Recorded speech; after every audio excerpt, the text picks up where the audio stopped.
This episode is brought to you by GameFly. GameFly is a monthly subscription service that has over 8,000 new and used games. Y'all know that the holiday season is upon us, and if you haven't seen what's coming up for video games this holiday season, you might be surprised, and you might go broke.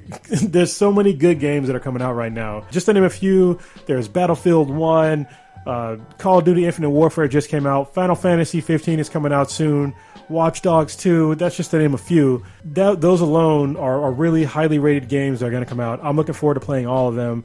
And what better way to do that, to afford all those games, than to just pay one little monthly fee.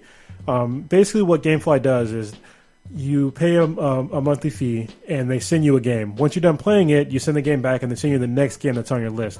It's a great way to save money while gaming. Another great thing to do would be to gift that to somebody else for the holidays. So that's a holiday gift idea for y'all out there. Try to give somebody a month of GameFly for free on you. One thing that we're doing is you can get a free month of GameFly on us, completely free. So if you go to gameflyoffer.com/BThenBTI, you will get the first month of subscription service on us. Once again, that's gameflyoffer.com/BThenBTI to get your first month of subscription for free. And now, on with the show. There is a story so strange in its implications that it defies ordinary classification. Blacker than Black Times Infinity. Welcome to Blacker than Black Times Infinity. We're so very, very appreciative to have you. We know you have limited time. We're just going to jump right in and start asking you some questions. We're huge fans of your work, especially on Into the Badlands. Oh, fabulous. Thank you.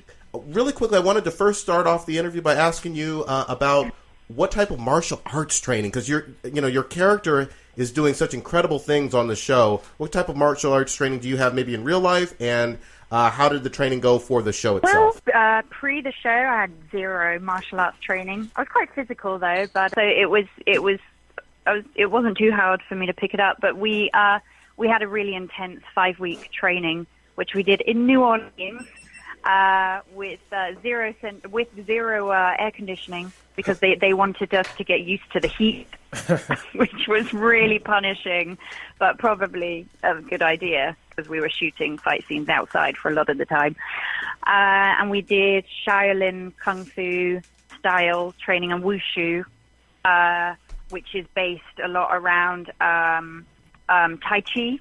So we did some Tai Chi and we did lots of stretching, trying to do our splits every day and very intense stretching and very intense kicking. And oh my goodness, I think by week 3, oh my goodness, in so much pain. I've never been in that amount of pain in my life. I've never done that kind of level of exercise in my life. But it and it was exhausting, but once we'd seen the fights and we saw what we managed to do, it was really gratifying. But the process was really, really hard work. So that was our training for season 1, and season 2 we did pretty much the same thing, except we focused it more around yoga actually the second time, because I think Daniel Wu wanted us to learn just body strength and flexibility. Yoga's really, really good for the martial arts and working on the harnesses. And I think it was a slower pace, which I think was better, so we weren't destroyed by the time we started filming. Yoga is great. Yeah, it was great. Yeah, I just came back actually from I do jiu-jitsu, and I just came back from there to do this interview.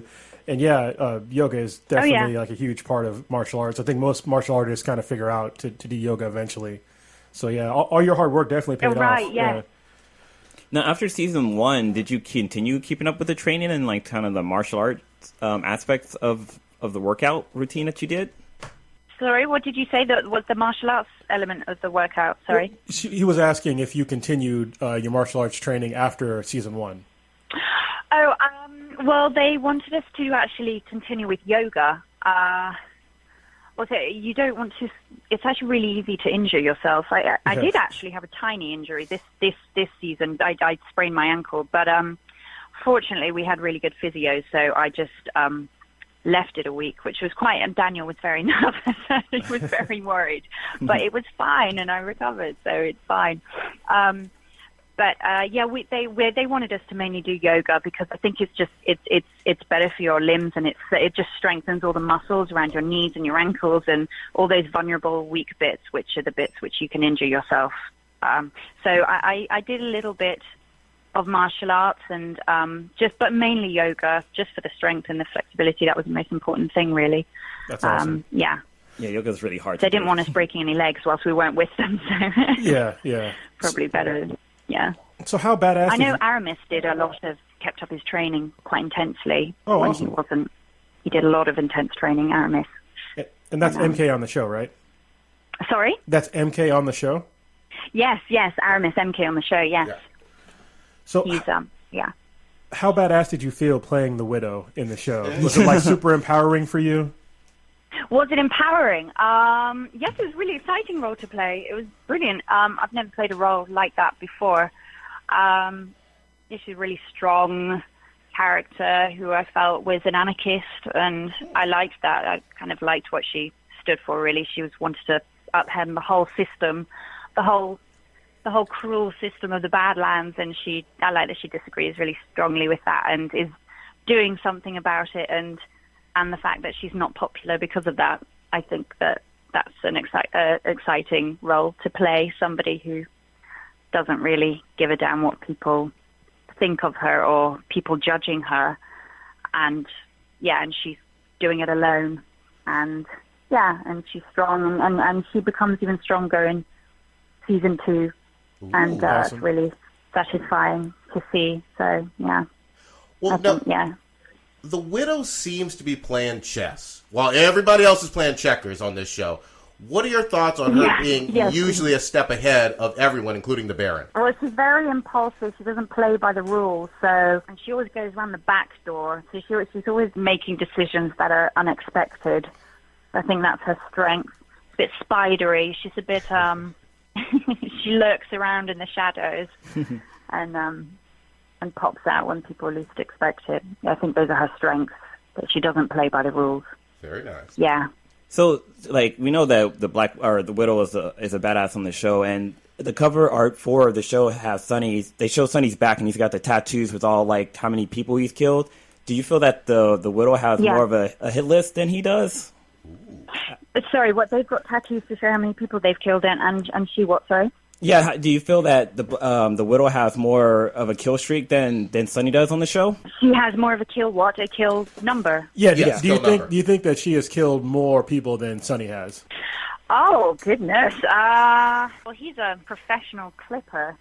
But the Widow's no joke. Yeah, she took out those guys in the bar. I would guess as to that she actually hasn't, because he's a professional, but you find out more about this. There's a mysterious secret about her that you find out a little bit about in the end of season 1, and you discover more in the end of season 2.